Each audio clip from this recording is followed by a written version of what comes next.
You're listening to the Chasing Tails Outdoor Podcast, where when you can't be in the outdoors, we bring it to you. Welcome back to another episode of the Chasing Tails Outdoor Podcast. My name is Walt, his name is Chase, and each and every week we come to you with content that we hope does three things: inspires you to get outside, motivates you to get outside, and hopefully you're listening outside while you're don't do that. Don't listen to the podcast when you're in the woods. Turn the daggum phone off. But in all seriousness, our goal is to do those things. We want to just bring you the outdoors when you can't be out there, and hopefully you feel compelled to get out there more, try something new, and just enjoy yourself in the outdoors, because we genuinely believe that's where everyone thrives.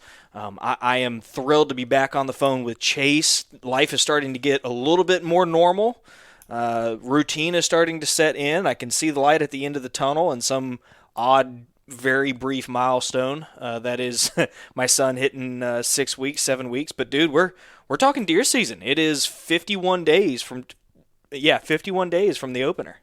Yeah, it's getting close. The guest on this episode we talked to, it's even closer for him. I think he said something about 15 days before he gets fired up and will be out in the woods. For anybody that's kind of followed the podcast or whatnot, we got our Patreon group. We had a bunch of our Patreon members send us this individual, Mr. Ray Martin. He hails from South Florida.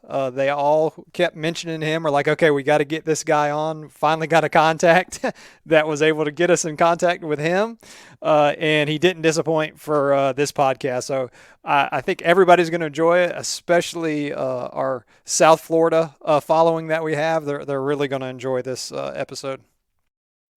Oh yeah. No, it's been cool because as the season approaches, you and I have been thinking about getting South Florida, or not South Florida, but just Florida guys in general on the podcast, talking to them about the upcoming deer season. There's also been a growth in our Patreon members, and those Patreon members predominantly, I think all but one recently, have hailed from the great state of Florida. And as a result, we're able to bring them content that I'm looking at where these people are. I'm not going to announce that on the podcast, but I'm looking at two of our newest members. It's gonna benefit them. I mean, it's not far from where they are. It's gonna be a good thing. So if you like the Florida content, don't worry. We got more coming your way. I'm happy to say that we are going to be doing some deeper diving into Florida. We've got several different Florida guests lined up, and it's close, man. I think what really got me thinking deer was when we decided we were going to do a Patreon hunt this year. The good news is I've got an update on that. We have selected January as when the hunt's going to be. I think we are 99.9% certain on a set of dates. We are going to announce that in the Patreon group here very shortly, including the name of the WMA that we're going to be hunting. If you are interested in coming and hunting with us and a group of like-minded people, we are doing all of the scouting. We are, myself and Brett Mashburn are going to be getting together. We're going to be doing a podcast in the next couple days, and we're going to talk about aerial scouting, what we see on this piece of property, the areas we're going to target, the kinds of things that we hope to find when we get there. We're going to shoot a video while we're there that shows you guys where we're going, what we found. And then in addition to that, we've crowdsourced somewhere between 8 and 10 trail cameras that are going to get put out on this piece of property so that we know what's in the area where this is about as guided a trip as it could be, man. I get so stinking excited about this. I just kind of wish January would get here already. Oh, yeah, January, that's a ways away, but I think it'll get here before we know it. Deer season always seems to fly by once it starts. When it's over, it seems like it takes forever to get back to deer season, but I think quite a few of us kind of need that little break from the grind of the season. I'm looking forward to the Patreon hunt as well, the meet and greet, all of that. I mean, we get to see a lot of our Patreon members through the Marco Polo. We've also, between you and I, we've actually met quite a few of our Patreon members through this or that. And I think this is going to be great for them because we're going to be able to give them, okay, this is the WMA we're going to be hunting. They're going to be able to aerial scout it. You're going to be out there, boots on the ground. I'll probably get out there at some point, boots on the ground. And it's just going to be a great time all together. So I'm really looking forward to January. And in a lot of areas, January's kind of dead. So this will be a great opportunity to maybe get on some rut action. And we're not guaranteeing any 130-inch monsters or anything, but either way, it's going to be a great time. Yeah, and it should be good rut action. I mean, based on the date that we picked, it's going to be about 3 days from the peak rut, and so you should see plenty of movement. I understand it's going to be a shorter hunt, but I think, like you said, it's going to be a kind of a dead period for a lot of people. There aren't very many people except for Alabama folks, Alabama and Panhandle of Florida that have things going on in January. So, I think everybody kind of, as they hit the tail end of their season, they kind of think back about how quickly the season went, even though we hoped it would get here quickly. The double-edged sword to that is it tends to fly by when we're in the middle of it. So I think this is going to be fun. I know that we've got some Patreon members that are not from the South that are considering making the drive, which would be awesome.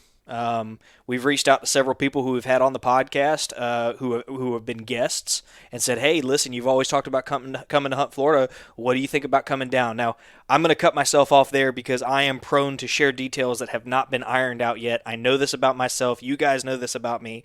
So I'm going to stop right there, but we've got a lot of irons in the fire with regard to this trip, but we're going to announce the dates very soon so that you can go ahead and reserve campsites, make travel plans, put in that PTO request. It's going to be a really good time, and all you have to do to join us for that trip is be a Patreon member.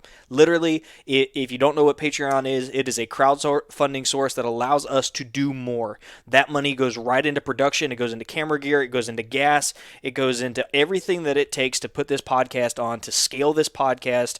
And one of the ways that we say thank you is we give shout-outs on the podcast. We've got 2 new Patreon members that joined right before this episode. I hope I'm not saying your name wrong. Forgive me, Lyle Foshi and Mike Ponticelli. Thank you to both of you for signing up. I still am just blown away by the number of people who have signed up to support the show. Another thing we do is we send out hats and stickers based on your tier. If you're waiting on a hat, I've got about 5 people that are waiting on a hat. I apologize. From the bottom of my heart, I apologize. I didn't expect this surge. I didn't order enough hats, and I ran out of my inventory of about 10 hats very, very quickly, and everything's on back order. So Chase can attest to this. I am busting my butt trying to find similar hats or the same hats somewhere just so I can get you 5 something. But it may be a few more weeks, and I wish that wasn't the case, but we'll get it to you soon enough. Yeah. You've been hitting me up saying, oh, I'm trying to find these hats, trying to get them. It's just one of those deals. I don't know if it was a COVID thing or it's just, like you kind of mentioned, it's baseball season. Who knows? But there's just no stinking hats out there right now. So we are definitely working hard, or Walt has been for sure, to get you guys some hats. And why don't you, while we're on this, the Patreon, why don't you announce this quarter's giveaway? Oh, I'm really excited about this. So we did a post in Patreon. This is one of the things you guys need to check your email whenever we drop posts. We listen to you guys, and I said, what are some of the things that you guys would want to see from Santa? And one of the core themes was a rangefinder. So we are going to give away a Vortex rangefinder this quarter. I'm going to order it this week. I'll post a photo for you guys as well, I guess, if you need to see what a Vortex rangefinder looks like. But yeah, Vortex rangefinder. I use this one in Colorado. I've used it for quite some time. I like it. I love it. It's got an unbeatable warranty. It's bow season, dude. We're about to kick off bow season. This is just perfect. Yeah. You mentioned that, or showed me some things where we're like, hey, yeah, a rangefinder would probably be great. And I was like, yep, let's do it. So I'll be looking forward to in a couple of months giving that thing away to one of our Patreon members. It's going to be great. And that's just another one of the ways that we say thank you. 4 giveaways a year, $200 or more in value. And I mean, we're just trying to say thanks because it's unbelievable what you guys do to support us. Along those lines, we did a giveaway last week. It ran for 1 week. We partnered with Such as Vacation Rentals to give away a weekend stay at their newest cabin on the Toccoa. The winner for that, the winner of that giveaway will be announced on the post where you entered. So if you went in and said, I liked the page, like I said, we're going to respond to you and say that you're the winner on that post. super thrilled to be able to give that away. We're waiting on them to draw the winner, and then we will announce it. So if you're the lucky winner, congratulations on getting away right before the season, or getting those extra brownie points like we mentioned. You know, I'm a little jealous, dude. I could use a vacation from my parental leave. Yeah, I'm sure. Oh man. Well, Ray was an amazing guest. He put a lot of really practical information out there. You guys, when you listen to Ray, at times, I bet you're going to be nodding your head like, "Oh yeah, Walter was really enjoying this episode," because I feel like Ray's one of my people. You'll see why. I'm not going to spoil that for you, but I'm going to tease it up. Ray's an awesome guy. He's very practical. He's a far better deer hunter than I am, but I think he's kind of like my spirit animal, Chase. The whole time we were going through that episode, I was like, oh man, I just want to hang out with Ray. Yeah. He seems like a great guy. He puts in the hard work that it takes in Florida. He doesn't hold a lot back in this episode. He definitely goes over his scouting, tactics that he uses, hunting, and I think that everybody will come away with something from this episode. Okay, ladies and gentlemen, you guys oftentimes hear us say, if you have someone you want to have on the show, shoot us a message. And I don't know if you think I'm full of crap, or if you think we don't listen, but we do. And recently we've had an outpouring of people. Several people reached out to myself, and then other people reached out to Chase and said, listen, dude, while you're lining up Florida people, there's this guy, Ray Martin Outdoors, you got to have him on. And in fact, Chase sent me a message one day, and I sent him a screenshot of a conversation I was having with another supporter of the show. And you came up, dude, I appreciate you taking time with a matter of days until your deer season to talk deer hunting with us, man. Man, I've never done a podcast, but I'm actually honored to be on one. So, and I would love to share whatever you guys, answer any questions, whatever you guys got, bring it on. All right. Well, I guess before we get started, Ray, why don't you kind of give everybody some background on yourself? Maybe a quick elevator pitch on like how you got into hunting and where you're at now. Well, pretty much my old man, I was born in Cuba, got here when I was about 8 years old. I'm actually 49 right now, so I've been pretty much public land hunting since I was about 10 years old. We were pretty much bird hunters. That's what my dad used to hunt the most, ducks. And then got an interest in deer and hog, and pretty much learned on my own, mostly public land, very little private land hunting. So, and just went out there and started going to different management areas. Mainly started down here for what we got in close to Miami, Big Cypress, and just got out there and started walking the woods, learning the areas. And from there on, moved up Central Florida, other management areas, Three Lakes, Bull Creek, and started killing stuff and figuring stuff out. A lot of scouting. That's awesome. Yeah. Can you speak a little bit to what public lands kind of mean to you? Man, to me, I mean, they've shown me pretty much everything I know as far as hunting. I hunt Georgia, also private land, and it's taught me pretty much. I mean, it's about the hardest hunts you can ever do would be public land. I went up there this year to New Mexico, and we hunted public land up there. And whatever I used down here, we used up there because I mean, it's about the same thing. A lot of guys on it. And just trying to figure out what areas would be better than others, putting in the time and the scouting. To me, the scouting is the key. If you can scout as much as you can, walk the areas, Google Earth, you can pretty much figure out stuff pretty quickly in any management area you're going to hunt. Right. Well, I mean, it seems like you're big on scouting. We've kind of done over the summer, we talked about scouting with several different people, and we didn't really talk to anybody in like South Florida where you're at. So, can you kind of go over what your scouting routine would be?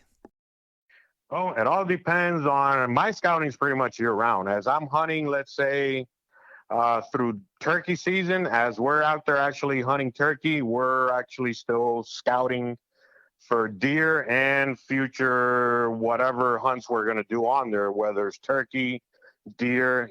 We might find a flock of ducks in some areas. Like we have a lot of black bellies down here. And if we know they're there and we see like a flag pond that holds water, we know that'll be good for upcoming duck hunts. And during our turkey walks, as we're calling turkeys or walking to one area, if we happen to find particular deer trails or old rubs from that year before, we just kind of mark it there either on our phone or GPS. If we see trails, maybe old, what do you call them? Scrapes on the ground. I mean, some are still, actually, we just found a scrape from probably 3 months ago. It was never covered up and it was still kind of just, it hadn't been worked again. But we're like, all right, so let's set up a camera. We added some doe pee on it and see what happens from there on, what we start getting on cameras.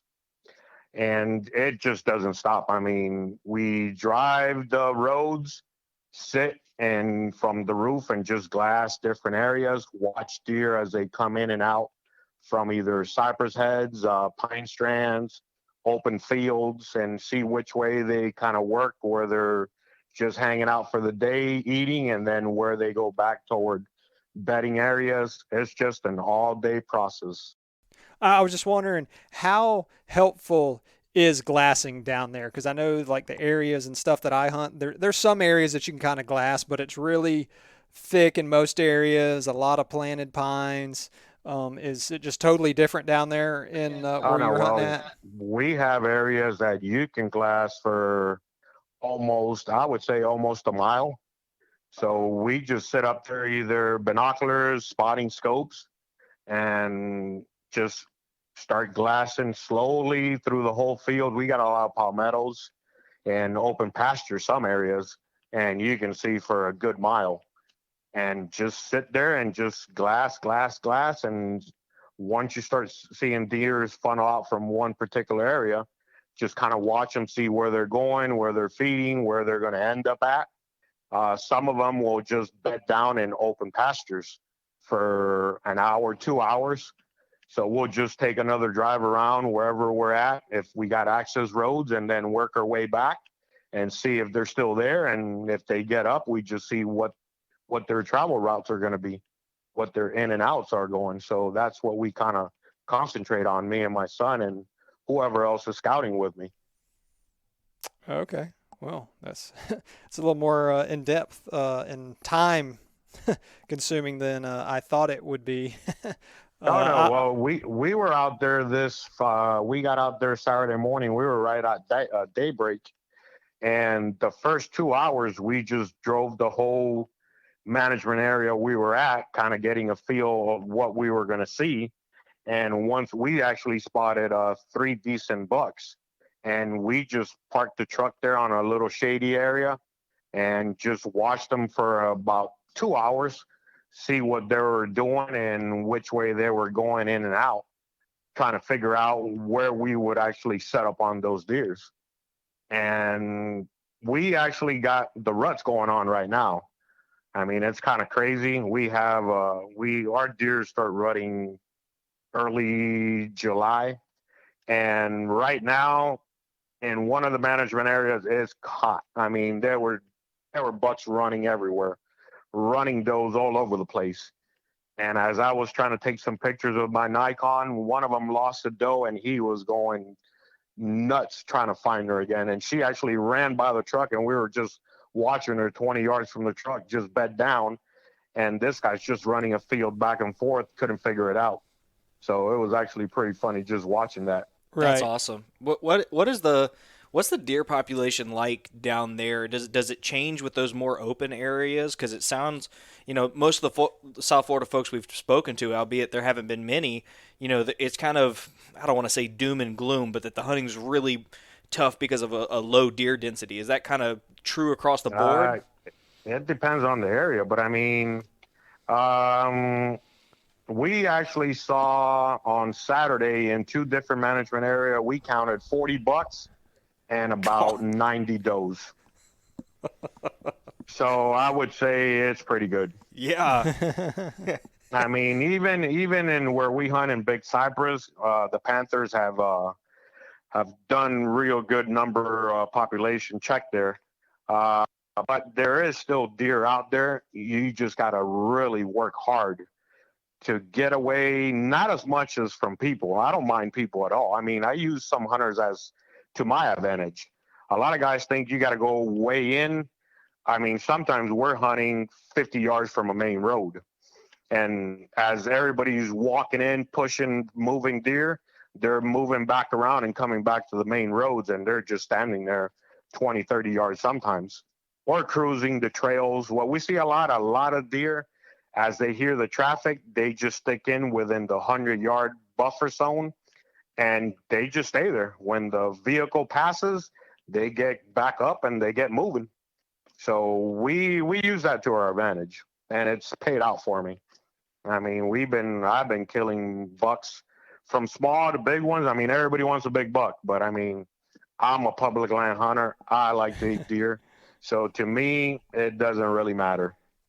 Do I pass up on them? Yeah, I do pass, but I love eating deer. So does my family. So whatever comes in, man, if it's legal and my trigger finger wants to shoot, it's going down.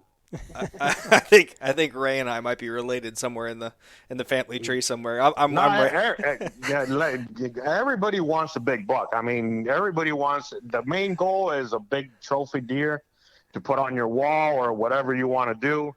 But that's the main goal. But for me, it's more about the hunt, what goes into it.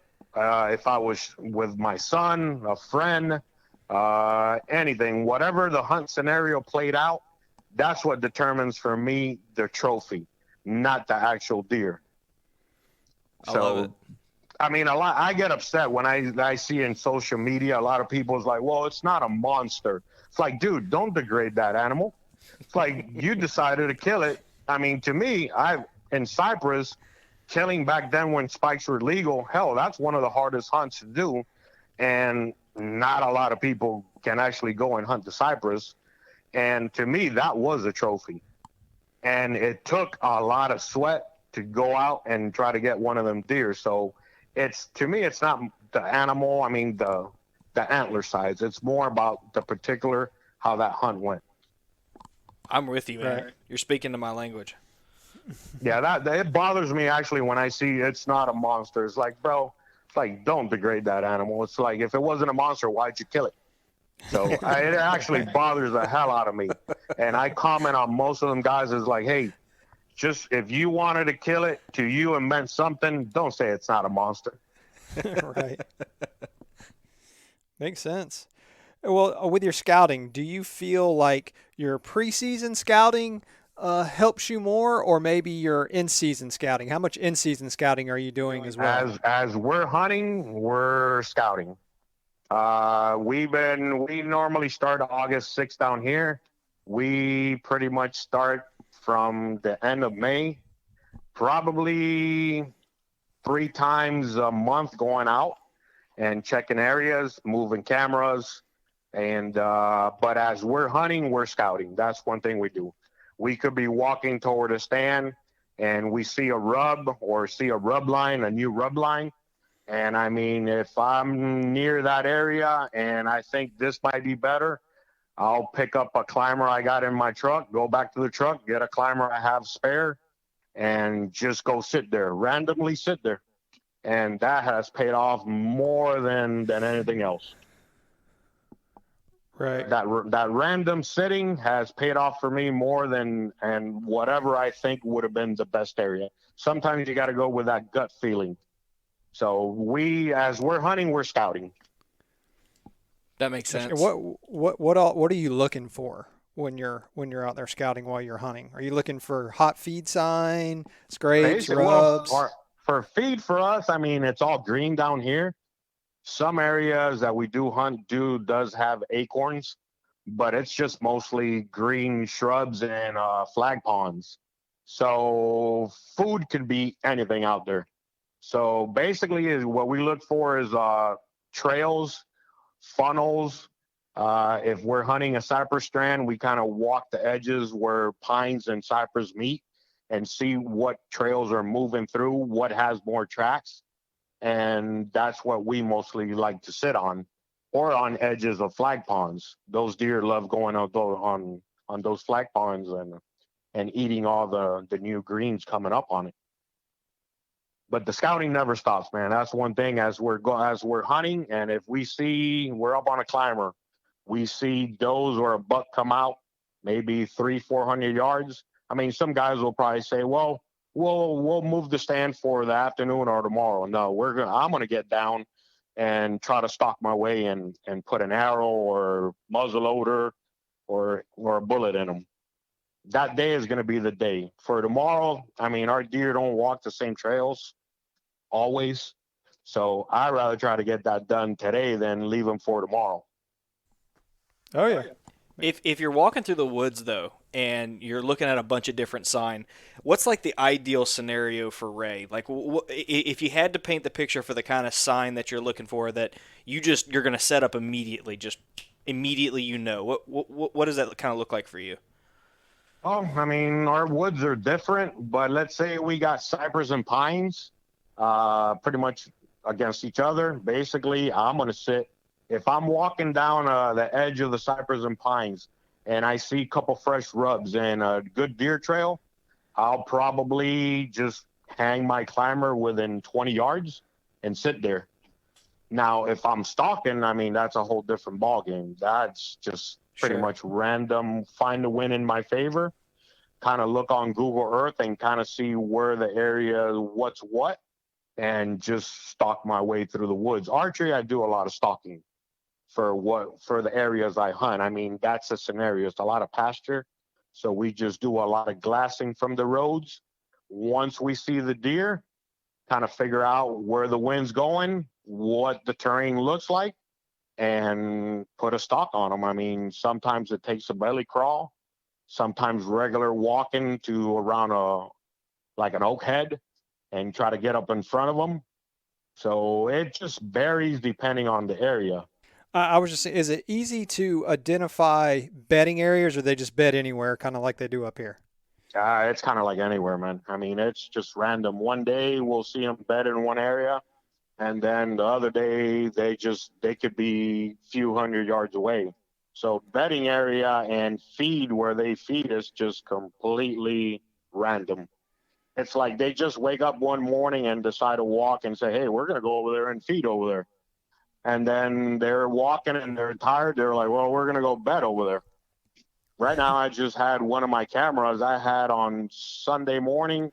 I had two bucks and eight does just bed down randomly in front of the camera for about 4 hours.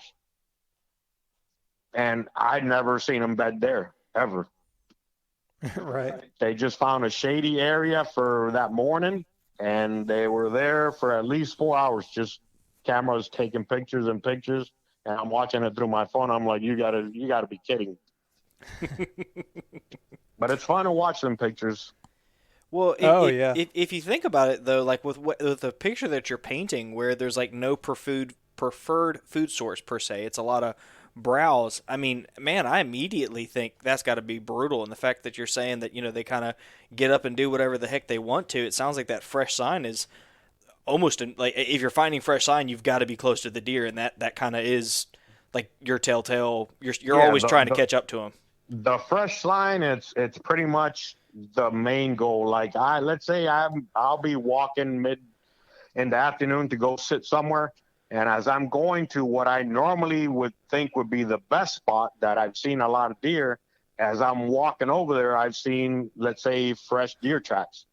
And then I kind of just look at the area. Most of the areas I already know by memory. So I'm like, all right, there's a couple flag ponds here, and I know they love going in there to feed, and it's nice and cool during the day.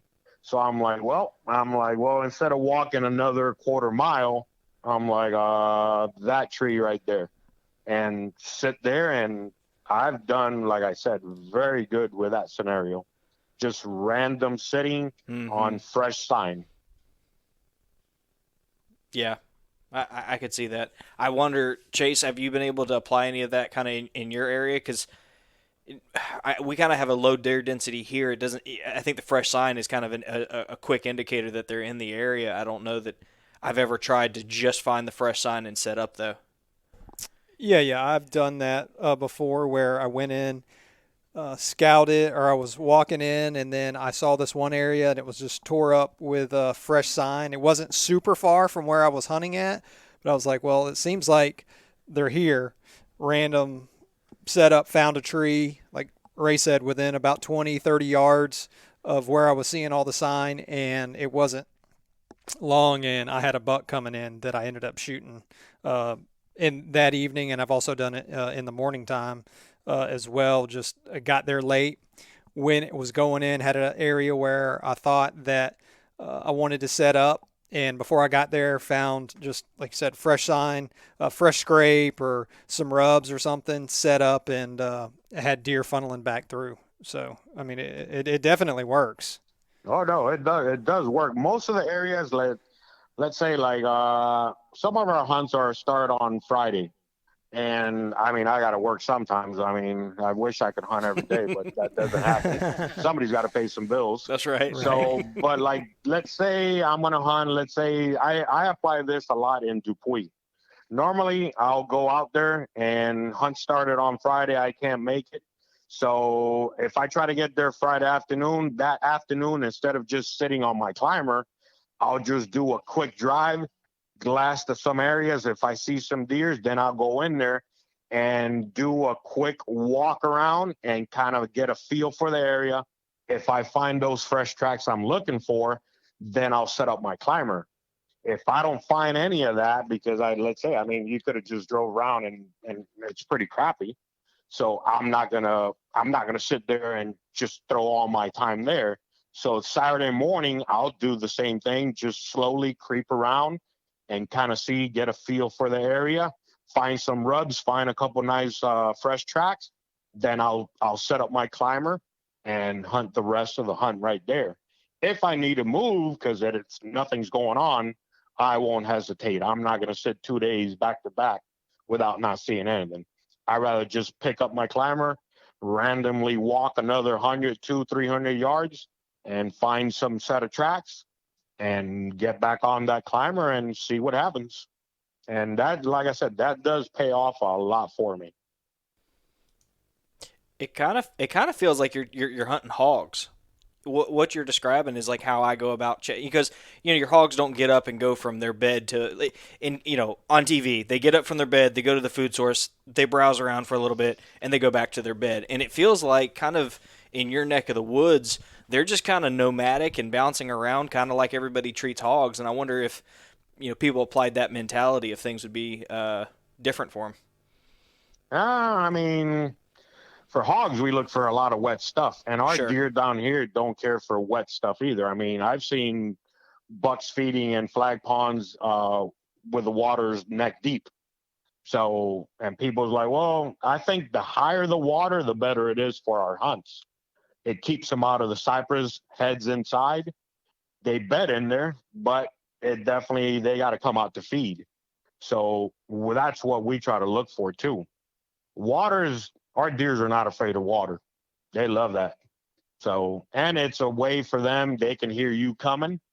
So we try to, once we find when we're in deeper water, we creep in as quiet as possible, trying to work our way in and see what happens there. Yeah. We don't really have to deal with water up here, so that'd be a whole new experience. Oh no, Uh, we got water right now. One of the management areas, the water's going over the levee, and I'm trying to set up a friend of mine. He's never deer hunted that one, and he's like, he goes, "Hey, the water's deep." I'm like, "It's not deep yet." I go, "Where you're going to be walking in, you're probably going to be walking in knee deep." Now, use that to your advantage because you're going to be walking in knee deep. Once you find high ground, that's where the main deer are going to concentrate. So for me, the higher the water, the better it is. It keeps the deer in certain areas. Right. Is that like the funnels you were talking about hunting? Yeah, Like is yeah. is that I mean, funnel yeah, the well, deer? right. That funnels the deer to certain areas. Pine islands are usually drier. Cypress heads are usually wet. So the more water we get from rain or whatever happens with water management as they pump water through canals and stuff. I mean, as more water gets pushed in there, those bucks will still bed in there because there's little islands in there, but they got to come out to feed. So that's when we're going to hunt the edges of them cypress strands. No, it's a whole different ball game to up north. I've never hunted Tallahassee, but Georgia, Tallahassee got to be the same thing. I They're mean, very close. Yeah. it's not much of a difference, and mostly my Georgia, it's private land, so I mean that's pretty easy in a way to call it. I mean, you sit on a trail, you're going to see in Georgia 10, 12 different does, and 3, 5 bucks come by. I mean, you can sit on a trail, a deer trail in a public land down here, from here to where you guys are at, and you might not see nothing for 3 days. Oh yeah. So Yeah. I've put it's a whole different ball game from public to private. So yeah. There's been plenty of trails where I've put cameras and look beat down, and a deer might use that trail once every 2 weeks. oh no, yeah. Right now I got that's another thing. Trail cameras. Right now I got 14 out there running. So it does help, but it's to build kind of for me. It's to build inventory of what's out there. And if you got like in one area, I'll probably set 5 cameras within 50 yards of each other, just trying to figure out what trail that deer is going to use the most. I'll probably get him on every one of them, but he'll probably prefer one area better as to walk through, and then I'll concentrate on that area. Chase, it sounds like if we find a concentration of trail cameras on public land, we're in a good spot because Ray's been there. Oh yeah, yeah. No, actually, we were walking. Me and my son were walking this Saturday, and then we saw footprints, and I'm like, "Hey, somebody's here with us." So as we're walking, I see the trail camera. So I just got on my phone and on my stylus, I drew on my screen my phone number because it was a cell camera. I put my name and phone number, and I put it right in front of his screen and gave him a thumbs up. And then about 30 minutes later, the guy calls me up, and then he's like, "Hey, I saw you in front of my camera." I go, "Yep." I just want to know what hunt date you got so you or I don't bump into each other and mess up each other's hunt. He's like, "Well, I got the second hunt." I'm like, "All right, cool. I got the third, so we're good to go." And then I give let he go since we had our numbers already. I'm like, "Hey, if you ever need help out here, I usually hunt not far from here, so I can give you a hand whether you're stuck or anything." So, but cameras are all over the place. Just don't mess with them. And leaving a note that way you can actually see who's there, who's not, and everybody gets along, man. Yeah, that's an interesting strategy. That's so cool. Oh, I had one a couple of years ago. A buddy. It was actually they left me a note, and when I saw the phone number, I'm like, "Hey, I know this guy." So I called them up and then just messed with him. I'm like, "Hey, man, did you steal my camera?" And he's like, "No, dude, I just left you a note." I'm like, "Dude, somebody stole my camera and it's got your name on it, your phone number." He's like, "I didn't touch it." I'm like, "Hey, bro, it's Ray." He goes, "Oh man." He goes, "You had me going there for a minute." And then I'm like, "Hey, when are you hunting here?" He goes, "Oh, I'll be there opening day." I'm like, "No, you're not." I go, "This is where I'm going to be at." I go, "You can go about 200 yards to my right or left. I don't care, but this is where I'm going." He goes, "Yeah, I always see you hunting in there." I'm like, "Yeah, I know. That's why I'm gonna be here. So you can move Right. along. You can hunt after me or whatever, but I'll be here opening day." So nah, but like I said, man, as long as you talk to whoever's there, you won't have an issue. I never have, so I get Right. along with pretty much everyone. Yeah. Do you feel like, have you ever utilized your trail cameras as in you maybe let one soak for a season or something? You didn't go in there and you waited till the end of the season to kind of see what they did Nah, like I throughout the mean, year? no, I mean, here's a scenario. Cypress. We go in there, we'll make a new trail to an area like our footprints. There's deer tracks and all that all around. and we set up a camera. Normally, we'll either machete the area a little bit so we don't get a lot of blind pictures of just trees. And usually within the first day, we'll have a deer come sniff our cameras. And they'll come back every day and use the same trail we used walking in. And we're talking bucks. We're not talking just does. I'm talking about 90, 100-inch bucks that we got on camera in Cypress using our same trails as we walked in.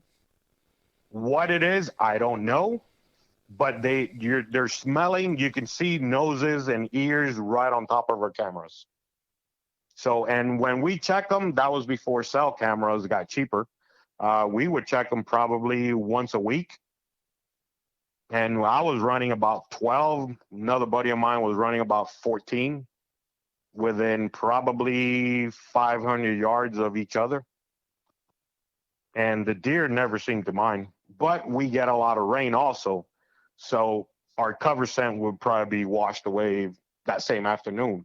But the cameras, the deer would come and sniff them usually same day or the day afterward. They knew they were there, and they would come right up to the cameras and use our trails. And I've seen that in other management areas. Right. So it's like they know who we are and just come and show us so they can take a picture and say, hey, we're here too. Right. Well, how much do your trail cameras help you get on a deer? I mean, are you finding you're killing deer on your camera or just randoms? I've killed deer that are on my camera. I don't rely on them 100%. It's more of you're sitting at home and your phone goes bing and you're like, oh damn, I got a buck. And it's cool to see. Like right now, I'll probably be sending to a buddy of mine probably about 6 cameras up to Georgia just so I can start seeing what deers are out there. But I've killed plenty of deer that have been on camera and some others that have just showed up randomly during a rut. They're coming in, checking for does and never seen him before and came in close enough. He's getting shot. But usually, I mean, I'm running, like right now we have, I think we have 9 or 10 out in the woods, and I got 5 more I'm placing out this weekend. So in 3 different management areas, because my son just picked up another quota permit. So now I got to go to another management area and start throwing cameras out there and getting to figure that one out. I hunt probably, let's see, 1, 2, 3, 4, 5, 6, 7, 8 different management areas. And it's a lot of burning gas and water. Right. It's the main thing for us is the scouting. That's what I tell everybody. And I mean, Google Earth has made it a lot easier. You can pretty much look at Google Earth and see pinch points or what I'm looking for, cypresses and pine edges, and kind of just look at it. And I can probably say out of 5 out of 10, I can pinpoint an area, go hunt that area, and kind of be successful most of the times. I mean, Google Earth has made everything a lot easier for everybody. Well, my question is, you've been doing this for a while now. What mistakes do you think you made early on with your scouting? We've got a lot of new hunters that have joined the group and followed the podcast recently, and they're always, their question is, basically, am I doing it right? So I'm curious, what mistakes do you think you made in the early days with regard to scouting? I would say not going enough times to go check out the areas. A lot of the guys that I know, they'll just go 1 or twice. We're out there pretty much every weekend on a Saturday, or if I get off of work early, we load up the truck with a cooler, some drinks, and go. Just go out there and sit. I've told guys is like, hey, why don't you just get your climber before the season, 2-3 weeks before the season, and just go set up in an area on your climber and just glass the whole area.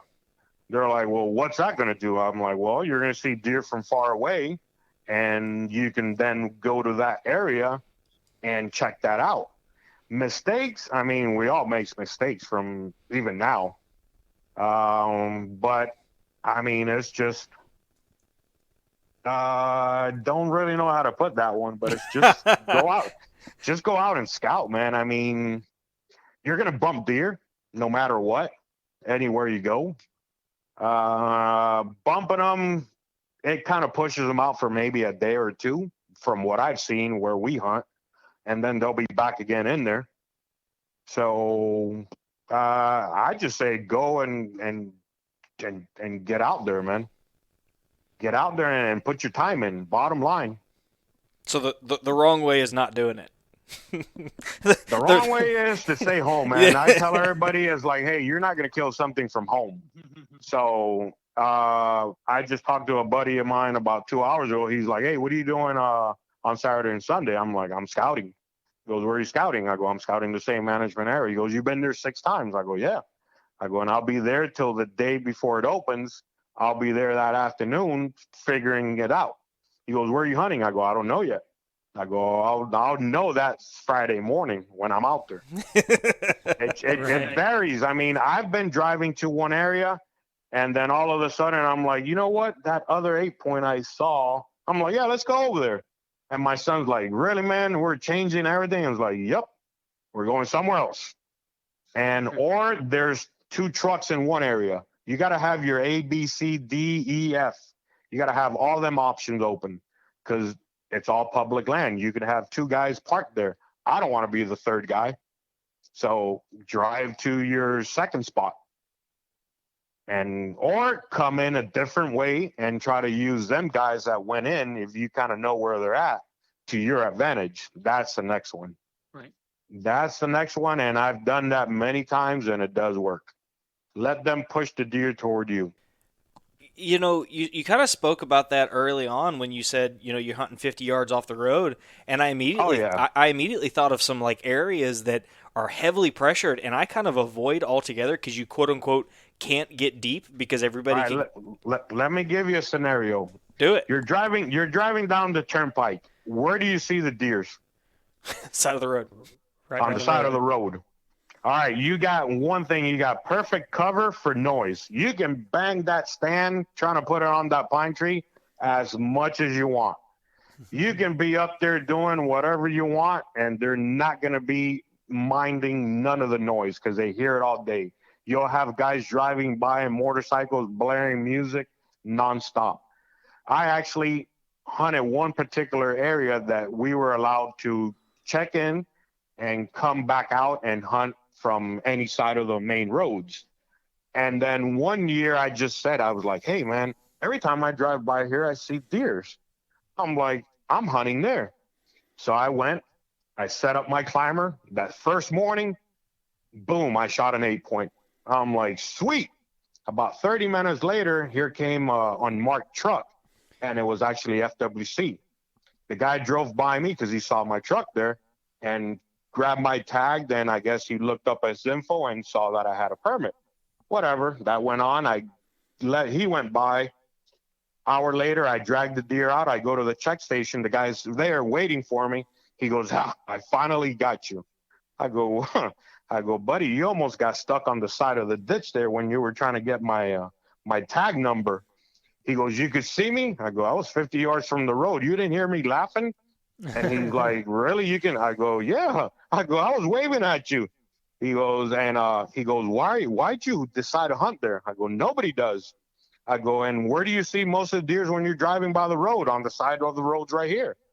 And he's like, damn, that's pretty damn smart. I go, no, man, you got to use everything you got. Right. And I've killed in that spot actually 4 bucks already.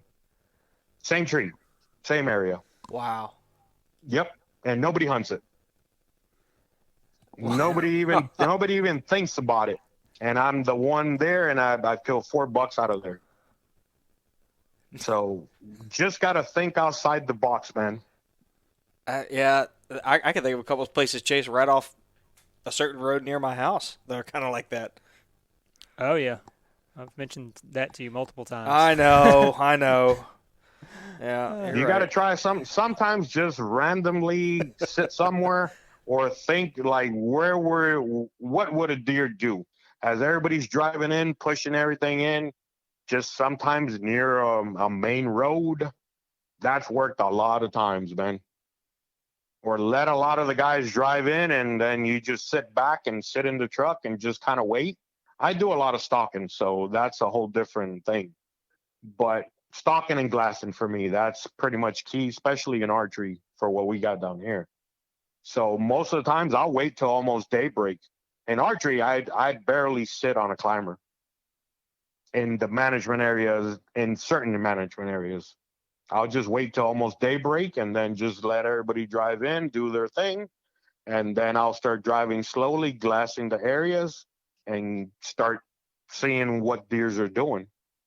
And sometimes, I mean, I've shot deer 40 yards from the road with a bow. They're standing there as people drive by them at dark. Yeah, yeah, I could see that. I mean, you see them on the side of the road, 10, 15 minutes before or after sunlight. They had to be moving somewhere right before then. Yep. It's Yep. not hard to think that they're inside the tree line, 50 to 100 yards, waiting on that sun to Yep. drop. Other management areas we got have like they got cattle ponds. So whenever they dug up, there's mounds. I sit up there and just use those as vantage point to see. I mean, once you're up there 20 feet high, I mean, in pastures you can see long ways. Now from there on, you got to figure out how to creep up on them. That's a whole different story. I mean, checking the wind, a lot of belly drags, man, just dragging along the ground. Right. Well, And midday hunts, man. Midday hunts are great. While everybody's sitting at camp chilling, we're still hunting. yeah. 90 plus degrees, those deers are still moving. That's what I tell people. A lot of guys is like, oh, we're going back to the motel. We're gonna go take a break. I'm like, all right, cool. Have fun. What are you guys doing? I go, we're still hunting. There's nothing moving. Yeah, 12 o'clock, 1 o'clock, 2 o'clock. I've killed dozens of bucks at that time. Yeah. Makes sense. I mean, we It's had persistence and scouting, man. Just go out there and hit it hard. right. Yeah, I've had several people kind of ask me. They're like, "Oh, well, what's the trick? What's the trick of killing big bucks or just killing deer in general?" And it's the same thing that you're saying. Is I tell them the number one factor is time. I was like, you've got to devote the time into it. Yeah, you got to Scouting, spend time in hunting. the woods, figuring out the area. Pretty much most of the management areas holds the same amount of deer every year, same areas. So the areas are always going to be good. Just got to figure out, and they might have moved a couple hundred yards here and there, but the deer are still going to use the same funnels over and over. So right now we got 4 cameras in the same spot as last year, and it's just every day, just deers cruising by there.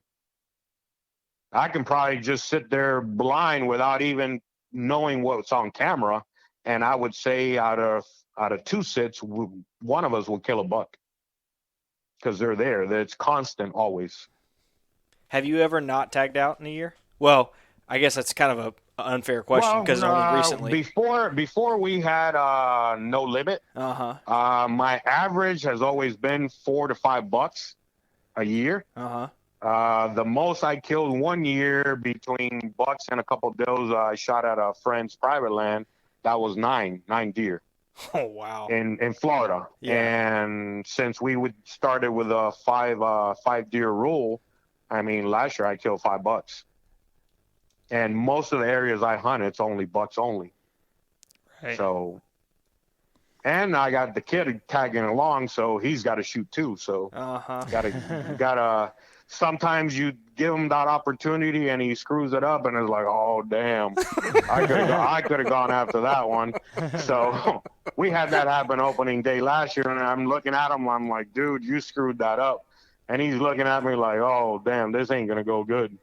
So, but it's part of hunting. I Oh mean, yeah. my son actually, we're on a hunt in 3 Lakes, and probably I would say about 120-inch buck he screwed up for me.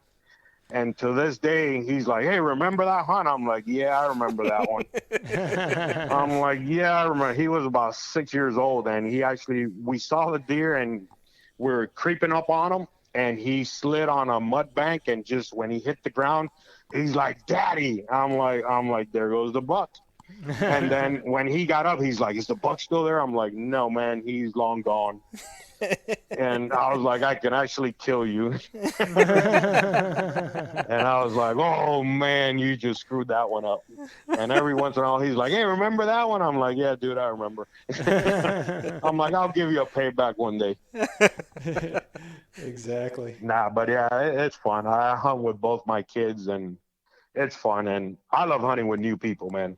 As far as new hunters, that's one when they kill something, man. I'm super happy for them.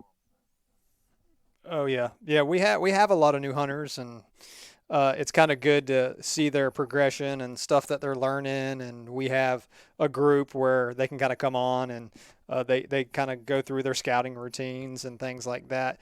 Could you give them any tips on like spot and stock? Because you mentioned spot and stock. My buddy, he actually went down to South Florida for the first time last year.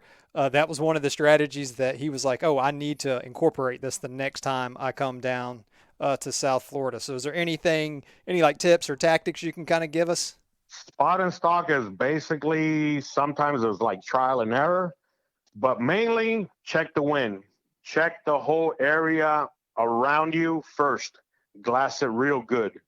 Because sometimes you think it's that one buck and a doe, and when you're creeping in, all of a sudden you got 9 does just standing there, a bunch of eyes looking all around. If you can have somebody as a spotter on the truck, put on an earpiece, and right now it's a lot easier with all the Bluetooth. Put on an earpiece and have them guide you, kind of giving you an idea where that deer is. Because once you're on the ground, everything changes. I mean, what you thought was one way, it changes when you're on the ground belly crawling. Down here, we use a lot of the drainage ditches to kind of just walk on the side of them. Um, and wind is the major thing. You got to get downwind, whether you got to go a big loop of 1,000 yards to get downwind, and then just on your knees, belly crawling, whatever it takes, and patience. Don't try to rush it. If that deer does spot you, just hang tight and give them time.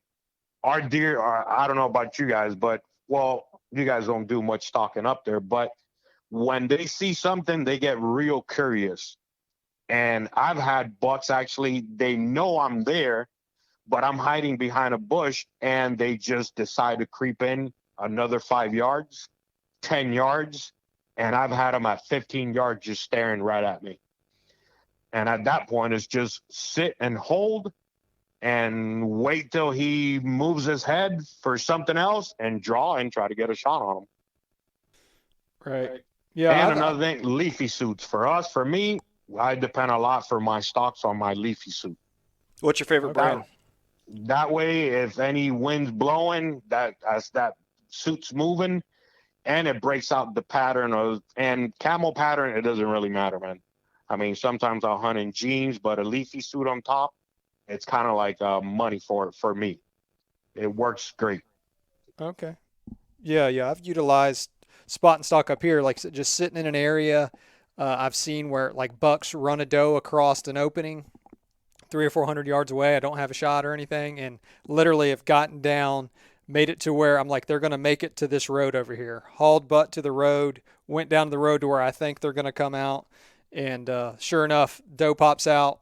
Gives me time to be like, all right, the buck's behind her. I know he's coming behind her, and get a shot on him. Yep. For the spot is rough down here because we're on the ground. There's a lot of small blade grass. It's hard to range them. That's one of the hardest thing on our stalks, trying to range that deer. Try to get within anywhere for me under 60 yards, 70 yards, I can make that shot. We practice pretty much every day with a bow. If I wasn't on the phone right now, I'd be in the archery range shooting the bow. We're pretty much dialed in with me and my son right now. But we started shooting probably back in at the end of March. Okay.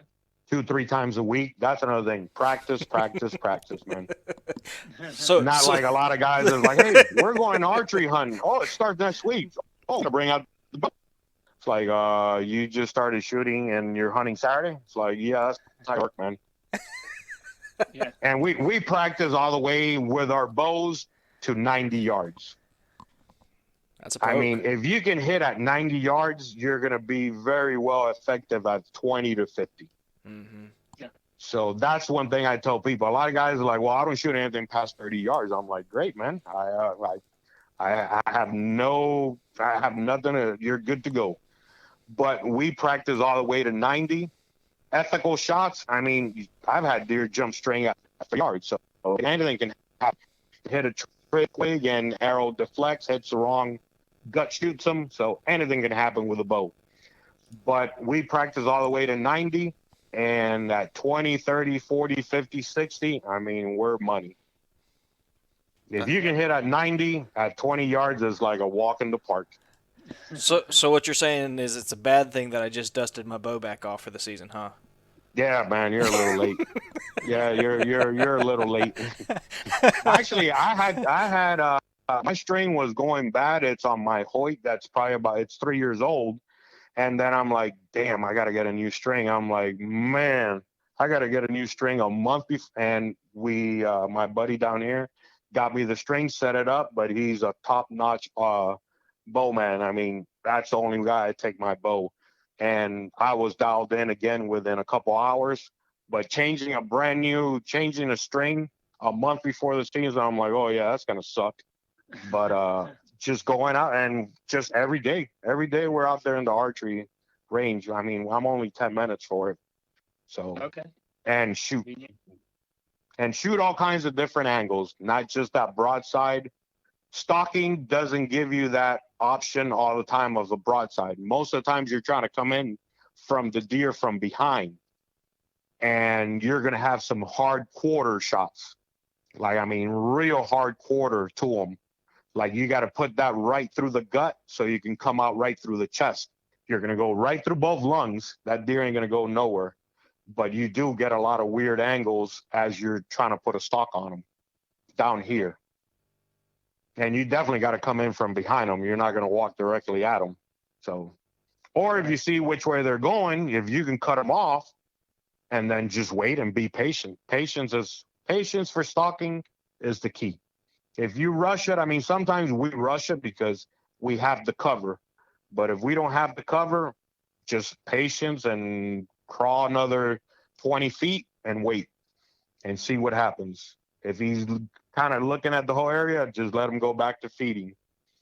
When the rut's on, it's a done deal. I mean, I'm out there with my grunt call on and try to grunt him in. As long as that doe doesn't bolt, he's not going to leave her. So that's the main thing. Don't bust that doe, because if she leaves, he's going. I've had bucks run away because they've seen me, and the doe's been 30 yards in front, and she knows there's something going on, but she hasn't left. And I've grunted a couple times, and he's come back running right to her. I've gotten a 30, 40, 50-yard shot. I gotta say, man, I love your perspective on all of this. It just seems so practical, and I think I'm definitely one of those people that overthinks a lot of things. I'm always trying to figure out maybe the why is he here kind of component, when sometimes they just are there. My son's he's going to be 17. I tell him, hey, man, you see how we hunt. We don't have one particular thing we do all the time. Like last year during archery, we were actually walking around the woods at 12 o'clock. It was 102 degrees. And I just told him when we got off the truck, I'm like, hey, you better pack a lot of waters and let's go for a walk. He goes, where are we going? I go, we're randomly walking toward that oak head over there. He goes, that's about 2 miles. I go, yep. I go, so pack a lot of water and let's go for a walk. And he's looking at me like, yeah, we don't need to do this. But we actually bumped into a real nice buck. We didn't get a shot, but I already knew where he was, and we went back in rifle season, and I shot him. So that went on for my future hunt. That was the scouting. As we're hunting, we're still doing that scouting. I didn't kill him that day, but 3 weeks later, I sat in that area. Right at daybreak, he came out, rifle season. Yeah, it's not archery anymore. Sorry. Yep. I can reach out and touch you now. Oh man. What's your deer caliber of choice? Um, 30-06. That's what I been using pretty much. I love my 7 mag. Got a 6.5 Grendel. My son shoots a 308. But for me, I say my go-to, it's my Remington 700 30-06, man. I've had that probably 27 years, and it's never failed on me. So, but I like one day, I'll always probably take usually 2 guns. You never know when somebody's gun could take a crap. And but one day I'll just say, hey, I'm going to use my 30-06 today, and then for the afternoon I'll switch to my 7 mag. It's one of those things. Yeah, I Yeah. killed my first deer with a 30-06. It was a Remington 642 Bushmaster, and Nice. and my current rifle is a Winchester Model 70 and a 7 millimeter. And I gotta say, there are not many deer, especially Florida deer, that can carry that bullet very far. Oh no, no, man, that thing will pack a punch, and you can reach out and touch them with them. And Yeah. that's another thing. Get to know that gun, man. A lot of people's like, "Oh, I bought a rifle. I can shoot 1,000 yards." I'm like, the rifle can, but can you? Right. There's a whole different story at shooting from 100 yards to 400 yards. 300 yards is a long way out in the woods, man. Them Yeah. deers get very small, so it's knowing your weapons also. Sure. Yeah, being proficient, being a that's just part of being a good woodsman, right? I mean, it's finding the deer is one thing, but I joke about not having taken my bow out. I haven't shot it yet. I have a newborn, and so that my time has been a little bit, busy there. I was in that stage a bunch of years ago, man. It's rough when that first kid is born or second. I mean, the Oh first yeah, 3 months suck, man. yeah, and I'm in month 2 right now, and so, Oh yeah, I, you're still in that stage. The but no sleep and all that. Yeah, that. oh yeah, but Yeah, anybody who knows me can tell you, I'm not going into the woods until I'm confident where I'm going and I know what my range is, and I don't push my range. And I think we owe it to the animal. I mean, we put in all the work to find it, Oh making yeah. making sure we get it, and as Yep. quickly and easily as possible makes the most Yeah, sense. yeah. You gotta make that shot and try to be accurate and kill that deer. I mean, you don't want to wound it. I mean, it does happen. It can happen. It does suck, but that's not what we're there for. You got to try to kill them as fast as possible, and use that for me. It's the meat. Right. I mean, trophies are great. Yep, I got them on my walls. For me, they're all trophies. But my family loves deer meat. So, I'm with you. My wife prefers it largely because it makes her grocery budget better. oh yeah. It's not any cheaper for me. No, no, no. Honey ain't cheaper, man. If you look at what it comes out spending money to go scouting and all that, you can Yeah. actually buy a couple cows and be a lot cheaper. But it's not. It's not about. It's not about that either. It's about just going out there, and it's just relaxing, man. Right. I mean, my son is like, he goes, man, we really hunt hard. I'm like, it's relaxing, ain't it? He goes, no, this is work. I'm like, well, you got to work for it, man. And I go, it's not all fun and games. So, Right. but it's fun. I mean, for me and him or other buddies, I mean, it's just, to me, hunting is a passion, man. If I didn't have to work, I'd be out there every day. Wow. Yeah. Me too. Yep. It'd be nice to get paid to hunt, but no, it doesn't. It's not working out. I'm trying. The checks just don't come yet. I don't understand what's No, going on. I no, keep they're I not. keep checking every day in the mail. Yeah, nobody's paying you for that. Well, Yeah, but it's actually, whether it's turkey, deer, ducks, hogs, gator.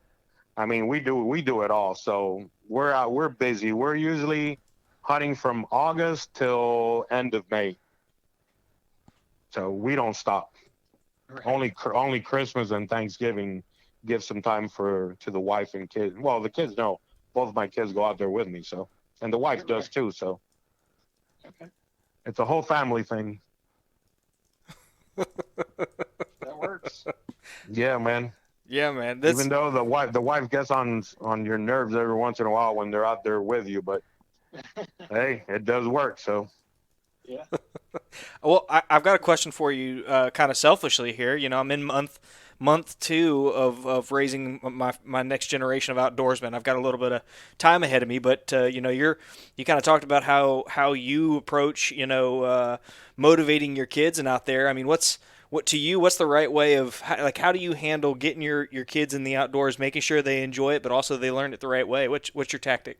No, basically small game, man. Got to get them out there. Just get out there in small game.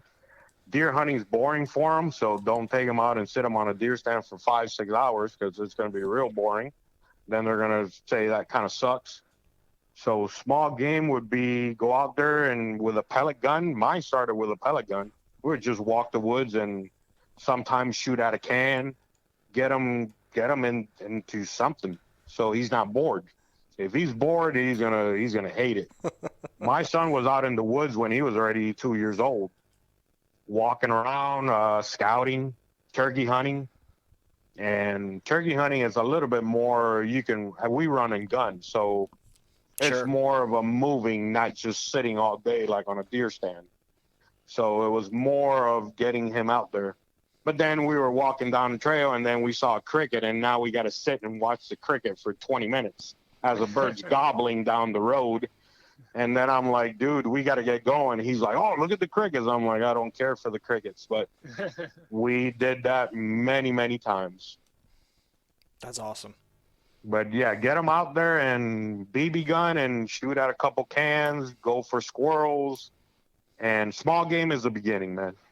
Yeah, I jumped the And gun. I don't know if it's still going to be any good by the time he can use it, but he's got a BB gun and a pellet gun in the garage waiting on him. So cool. No, man, we all do. We all did. When mine was going to be born here, he was already the proud owner of 2 rifles. there you go. So nothing wrong with that. Yep.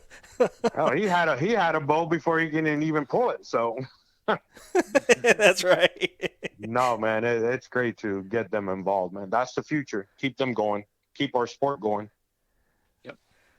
Yeah, for sure. What, Chase? You got any other questions for Ray? I mean, I think we've covered a bunch. Kind of maybe let everybody digest what he's covered. It seems like he has a passion for the outdoors. We get that through the podcast, and he just utilizes a ton of different ways to pursue the deer and scouting. I mean, if anybody listens to this, the one thing that they need to get out of it is you got to put the time in, and all of the scouting and everything that he does is just Time is the key.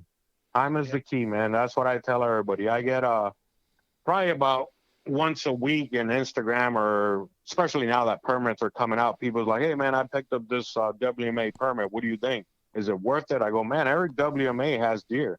You just got to go scout it. I mean, I can't pinpoint it for you. You got to go out there and put that time in. They're like, well, is there big bucks? I go, they all got bucks on them. You just got to get out there and look for them.